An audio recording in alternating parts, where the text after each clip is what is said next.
اوپر فلمیں بنی ہوئی ہیں, ان کی ویڈیوز بنی ہوئی ہیں. اب میں نے ان سے بھی کہا کہ کیا یہ ہماری ایجنسیز کا کام ہے کہ ہم ویڈیوز بنائیں اور گندی ویڈیوز بنائیں یا کسی کے اوپر کوئی اس کے اوپر فائلیں بنائیں؟ کیا یہ کام رہ گیا ہے؟ کیا یہ قوم اپنا پیٹ کاٹ کے اپنی ایجنسیز کو پالتی ہے, اپنی سیکیورٹی کے لیے پالتی ہے؟ وہ تو ملک کی سیکیورٹی کے لیے پالتی ہے. کیا یہ ان کا کام ہے آ کے بتائیں کہ جناب اس کے اوپر یہ فائل ہے تو ہم نے اس کی فلانی فائل بنائی ہوئی ہے اور ہم نے اس کے کوئی ویڈیو بنائی ہوئی ہے؟ یہ کدھر ہوتا ہے؟ اور اعظم سواتی سے جو کیا گیا, اس کی بیوی کو ویڈیو بھیج دی, یعنی اس لیول پہ نیچے گرنا تھا کہ اس کے گھر ویڈیو بھیج دی اس کی, اور یہ کہا کہ جناب, اور ڈرایا گیا کہ تمہاری فیملی سیف نہیں ہے. اور قصور اس کا یہ کہ وہ کہہ رہا ہے کہ NRO2 جنرل باجوہ نے دیا ہے. ساری بچہ قوم جانتی ہے کہ NRO2 جنرل باجوہ نے دیا ہے, NRO1 مشرف نے دیا ہے, سب کو پتا ہے. اس کے اوپر اتنی سزا, ایک سینیٹر کو, اس کو اٹھا کے, ہارٹ کا پیشنٹ ہے اعظم سواتی, اس کو کبھی وہاں بھیج رہے ہیں, کوئٹہ بھیج رہے ہیں, اس ٹھنڈ میں سندھ بھیج رہے ہیں پرائیویٹ جہاز میں. کون سا جرم کیا اس نے؟ اور کیوں؟ اگر آپ نے نہیں دیا NRO2 تو جا کے پبلک کو بتائیں نہیں دیا آپ نے, سارے آ کے لوگوں کو بتائیں آپ کے کس طرح آپ نے لوگوں کو بچایا. ہم بتائیں گے کیسے بچایا آپ نے, میں ایز پرائم منسٹر بتاؤں گا کہ کیسے آپ نے احتساب ہونے نہیں دیا. آپ نے وہ جب فیٹف کی لیجسلیشن تھی تو وہ خود کہہ رہے ہوں گے وہ اپوزیشن والے کہ یہ تو جناب یہ بیٹھ کے انہوں نے آپ کی آشیرواد ملی تھی, اس کے بعد آپ نے وہ NRO کے یہ جو امینڈمنٹ تھی نیب کی جو اب ہو گئی, یہ تو تب ہونے کے چکر میں تھے, تب ہم کھڑے تھے. اور میں تب سے کہتا گیا کہ یہ ملک ترقی نہیں کر سکتا جب تک اس ملک میں رول آف لا نہیں ہے. اور اعظم سواتی نے کیا بات کی تھی؟ اعظم سواتی نے یہ ٹویٹ کی کہ جنرل باجوہ آپ نے NRO2 دیا, اس کے اوپر جو اس بیچارے سے کیا گیا, کون سی جمہوریت میں یہ ہوتا ہے؟ اور وہ بات کہ جو سچ ہے, NRO2 جنرل باجوہ نے دیا ہے, ساری قوم کو پتا ہے. مجھے پتا ہے کہ میں جب کہتا رہا, جب میں گورنمنٹ میں تھا, میں جنرل باجوہ کو کہتا رہا کہ یہ 30 سال سے چوری کر رہے ہیں, ان کے اوپر کرپشن کیسز ہیں, نیب آپ کے نیچے ہے, آپ نیب کنٹرول کرتے ہیں, میرے نیچے ہی نہیں ہے, کیوں نہیں ان کے کیسز آگے بڑھاتے؟ پہلے تو ہمیں سارا وقت یہ بتاتے رہے کہ فکر نہ کریں سر, ہو رہا ہے سب کچھ, سر ابھی کچھ ہو رہا ہے. پہلے تو ہمیں یہ بتاتے رہے. آہستہ آہستہ ہمیں پتا چلا کہ ان کی تو کوئی نیت ہی نہیں ہے کرپشن کی. مجھے پھر کہنا شروع ہو گیا کہ جی آپ ملک کی اقتصادیات کو ٹھیک کریں, اکانومی کو ٹھیک کریں, بھول جائیں اس کو, یہ اکاؤنٹیبلٹی کو. کبھی کوئی مہذب معاشرہ یہ اجازت دیتا ہے کہ بڑے بڑے لوگ جو اربوں روپے کی چوری کریں, آپ کہ ان کو بھول جائیں, ان کو NRO دے دیں, اور آپ چھوٹے چھوٹے چوروں کو پکڑنا شروع کریں اور سمجھیں کہ آپ کا ملک ترقی کر سکتا ہے؟ کیا چین پاگل ہے جنہوں نے 450 وزیروں کو جیلوں میں ڈالا ہے پچھلے چند سالوں میں؟ کیا جو پریزیڈنٹ شی جن پنگ ہے اس کو اسٹیٹسمین مانا جاتا ہے, اس نے وہ کام کر دیا جو دنیا میں کسی نے کیا ہی نہیں ہے. 70 کروڑ لوگوں کو اس نے غربت سے نکالا ہے چائنا میں پچھلے 30 سالوں میں. وہ اس کو کیا ضرورت پڑی ہے کہ جو کرپٹ منسٹر ان کو پکڑے, ان کا احتساب کرے؟ کیونکہ کوئی معاشرہ بھی کامیاب نہیں ہو سکتا جب تک رول آف لا نہیں ہوتا, جب تک انصاف نہیں ہوتا, جب تک آپ بڑے بڑے لوگوں کو, جو اصل تو نقصان ملک کو بڑے چور کرتے ہیں, آپ ان کو پکڑ نہیں رہے اور آپ کہیں گے نیچے سے یہ بیچارے چھوٹے چھوٹے لوگوں پٹواریوں کو پکڑتے رہے. اور یہ ہمارے سامنے ہوا. شہباز شریف کو بچایا گیا, اس کو اوپر اوپن اینڈ شٹ کیس تھا, اس کا 16 ارب روپے کا یہ جو FI کا کیس تھا, اس میں تو کوئی شک ہی نہیں تھا. اور اس کا جو بیٹا باہر بھاگ گیا, آج جو سلمان شہباز واپس آیا ہے, وہ کیوں باہر بھاگا تھا؟ جیسے ہی FIA نے اس سے سوال پوچھا کہ جناب بتائیے مقصود چپڑاسی اور نوکروں کے پاس اربوں روپے کدھر سے آئے, وہ ایک دم ملک سے باہر بھاگ گیا. اور اس کو ان ساروں کو واپس لایا جا رہا ہے. کیا ہوا؟ اس میں کوئی شک ہے کہ NRO2 دے کے اس سارے ملک کا ایک جنرل مشرف نے نقصان کرایا تھا, NRO1 کا, اس ملک نے بھاری قیمت ادا کی اس کی. 4 گنا زیادہ ہمارا قرضہ چڑھایا انہوں نے 10 سالوں میں لوٹ مار کر کے. اب پھر جب ان کے اوپر کیسز تھے 1100 ارب روپے کے کیسز ہیں, وہ انہوں نے پھر ان کو NR2 دلوا دیا. تو کون تھا اس کا ذمہ دار؟ کس نے یہ کیا تھا؟ جنرل باجوہ نے کیا تھا. میں آپ کو چیزیں اس کی طرف دکھانا چاہتا ہوں کہ کیسے قانون انہوں نے بنایا جس میں بچے لوگ, جس میں ہر کسی کو بچایا گیا. انہوں نے جناب نیب لا کی سیکشن 4 میں امینڈمنٹ کی, اس کے اندر یہ فیصلہ, اس کے اندر کون بچتے ہیں؟ راجہ پرویز اشرف بچ جاتے ہیں اور شاید خاقان عباسی بچ جاتے ہیں. پھر انہوں نے ایک اور کیا, بے نامی دار کی ڈیفینیشن سیکشن 5E, اس میں مریم نواز پاک ہو کے نکلائی ساری چوری سے. پھر انہوں نے سیکشن 9 جس کے اندر شہباز شریف بچ جاتے ہیں, اور اس جس کے اندر کہ اگر آپ کسی اور کے نام پہ, یعنی اگر آپ میں پرائم منسٹر ہوں, میں اپنے خاندان کے نام پہ چیزیں لوں تو اس کا مطلب کہ آپ جواب دہی نہیں ہیں. تو جو TT کے سارے کیسز تھے شہباز شریف کے, وہ اس سے پاک ہو گیا. پھر سیکشن 14 کہ آپ کو بتانا پڑتا ہے کہ اگر میرے پاس کوئی باہر ایسٹس ہو, یعنی انگلینڈ میں میری جگہ ہو یا کوئی باہر ہو, امریکہ میں ہو, تو اگر یہ پتہ ثابت ہو جائے کہ یہ میری جگہ ہے تو مجھے بتانا پڑتا ہے کہ یہ میرے کدھر سے پیسہ آیا اس کو خریدنے کے لیے. وہ انہوں نے صاف کر دیا. قوم میں بیداری آ گئی ہے, اور میں وہاں 2 میں چیزیں کر سکتا تھا. ہم وہاں دھرنا بھی دے سکتے تھے, لاکھوں لوگ تھے. ہم وہاں اسلام آباد کے اوپر بھی جا سکتے تھے, اتنے لوگ تھے. ہم اسلام آباد میں خون خرابہ ہونا تھا وہاں, اور کئی دفعہ لوگ چاہتے ہیں کہ خون خرابہ ہو, لاشیں گریں, تاکہ وہ جناب ان کی تحریک اور اٹھ جائے. میں یہ نہیں چاہتا تھا. میں نے ساری سٹرگل آئین اور قانون کے بیچ میں ہے. میں کبھی اس سے باہر نہیں نکلا, اور میں نے اس لیے فیصلہ کیا کہ بجائے ہم وہاں جائیں اور توڑ پھوڑ ہو اور تباہی ہو, میں نے فیصلہ یہ کیا کہ ہم جو 2 اسمبلی اب قربان کرتے ہیں اپنی 2 اسمبلیوں کو, ہم قربان کرتے ہیں اپنے ملک کے لیے, اور اس لیے کرتے ہیں کہ ان کو جب 66% پاکستان میں الیکشن ہوگا, جب ہم ان 2 اسمبلیوں سے نکلیں گے, جو میں بھی بتانے لگا ہوں کب نکلیں گے, 66% پاکستان میں الیکشن ہوگا, تو عقل تو یہ کہتی ہے کہ آپ جنرل الیکشن کروا دیں. لیکن میں پھر سے کہتا ہوں, یہ خوف زدہ ہیں, الیکشن ہارنے سے ڈرے ہوئے ہیں. ان کا کوئی پاکستان کا مقصد نہیں کہ پاکستان اوپر جا رہا ہے یا نیچے جا رہا ہے. ان کا مقصد ایک ہے, کیسے اپنا چوری کا پیسہ بچانا ہے انہوں نے, اور اس لیے یہ الیکشن نہیں کروائیں گے. اور اسی لیے ہم نے فیصلہ کیا کہ ہم الیکشن کروائیں گے. اور میں نے اپنے سارے وکیلوں سے پوچھ لیا ہے, یہ کوشش بھی کریں گے الیکشن کمیشن کے ذریعے کہ یہ کسی طرح ڈیلے ہو جائے. آئین بالکل اجازت نہیں دیتا 90 دن کے آگے. ہم نے فیصلہ کیا ہے, اور میں بڑا شکر گزار ہوں اپنے دونوں چیف منسٹرز کا کہ انہوں نے بالکل میرے ساتھ چلے ہیں, میرا ساتھ دیا ہے. ہم نے فیصلہ یہ کیا ہے کہ ہم اگلے جمعے کو, آج ہے ہفتہ, اگلے جمعے کو ہم دونوں پختونخوا کی اسمبلی ڈیزالو کر دیں گے اور پنجاب کی اسمبلی ڈیزالو کر دیں گے, اور اس کے بعد ہم الیکشن کی تیاری کریں گے. اور اس کے بعد ہماری جو 100 غالباً 23 سیٹیں ہیں اس وقت نیشنل اسمبلی میں, ہم وہاں جا کے نیشنل اسمبلی میں جا کے اسپیکر کے سامنے ہم کھڑے ہو کے کہیں گے کہ ہمارے ریزگنیشن ایکسپٹ کرو. یہ ڈرامے نہ کرو کہ چن کے 8 جو انہوں نے پہلے ہمارے ساتھ کیا تھا, انہوں نے بجائے ہمارے باقی ریزگنیشن ایکسپٹ کرنے کے, انہوں نے 8 سیٹیں چنی. یہ جو بڑا کرپٹ یعنی مورلی کرپٹ الیکشن کمیشن ہے, اس نے نواز شریف کے ساتھ بیٹھ کے 8 سیٹیں چنی جو ہماری سب سے کمزور سیٹیں تھیں, جن میں بڑی کم مارجن سے ہم جیتے تھے, اور جدھر PDM کا ووٹ دگنا تھا ہمارے سے اس الیکشن کے اندر. اب یہ عوام دیکھیں کدھر, آج ایک باشعور عوام ہے, بیداری آئی ہوئی ہے ہماری قوم میں.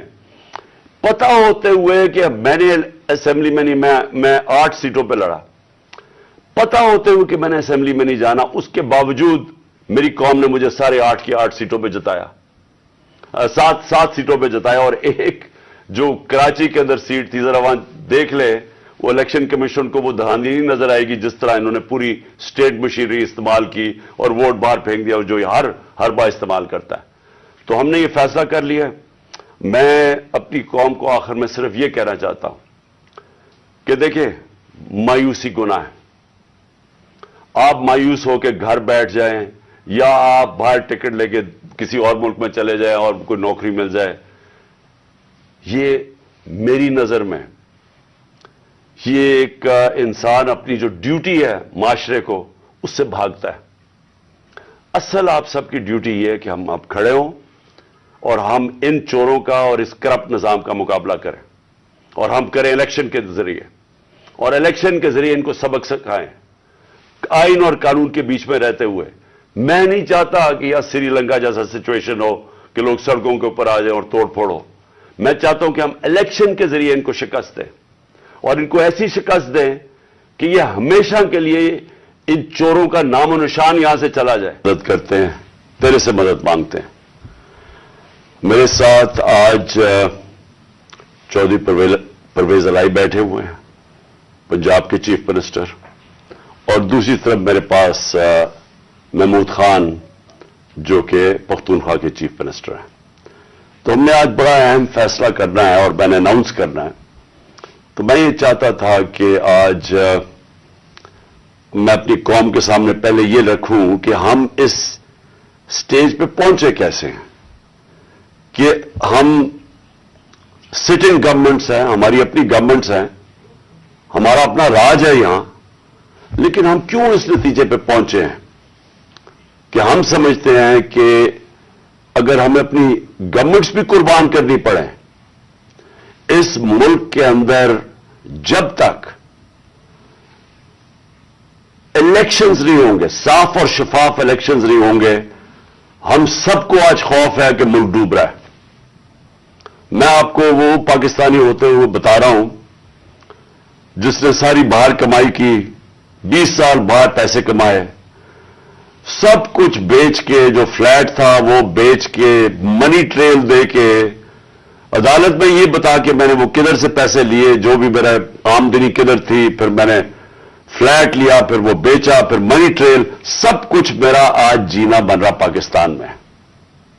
اور میری طرح کے سارے وہ پاکستانی، اور میں ان پاکستانیوں کی بات کر رہا ہوں جو کہ اس ملک سے پیار کرتے ہیں، عشق کرتے ہیں اپنے ملک سے، میں ان پاکستانیوں کی بات کر رہا ہوں۔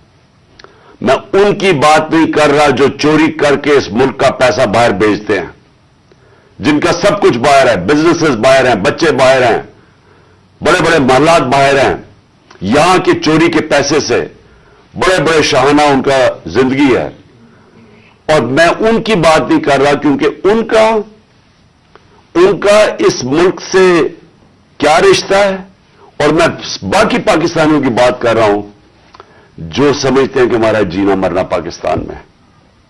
اور میں ان پاکستانی میں سے ہوں جس کو پورا موقع تھا کہ 20-25 سال باہر میں نے کرکٹ کھیلتا تھا، میری شادی بھی وہاں کی، میں پاسپورٹ لے سکتا تھا، برطانیہ کا پاسپورٹ لے سکتا تھا، لیکن یہ میرے کبھی ذہن میں یہ چیز نہیں آئی کہ میرا پاکستان کے علاوہ کوئی اور گھر ہے۔ تو میں آج وہ پاکستانی آج بات کر رہا ہے کہ مجھے پہلی دفعہ مجھے خوف آ رہا ہے کہ یہ جو چوروں کا ٹولہ اوپر بٹھایا گیا ہے یہ ملک کو تباہی کی طرف لے کے جا رہا ہے۔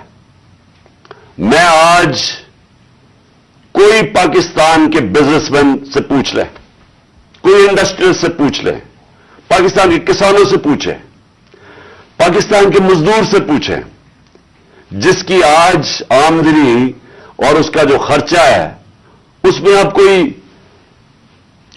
بیلنس ہی نہیں رہا۔ 50 سال کے بعد سب سے زیادہ مہنگائی ہوئی ہے آج پاکستان میں۔ آج ہماری انڈسٹری بند ہو رہی ہے، وہ انڈسٹری جو ہمارے دور میں بڑی مشکلوں سے تیسرے اور چوتھے سال میں ہم نے محنت کر کے انسینٹیوز دے کے انڈسٹری بڑھائی، جو کہ ہمارے آخری مہینے میں 26% انڈسٹریل گروتھ تھی، جو ٹوٹل انڈسٹری تھی 10.7% پہ لارج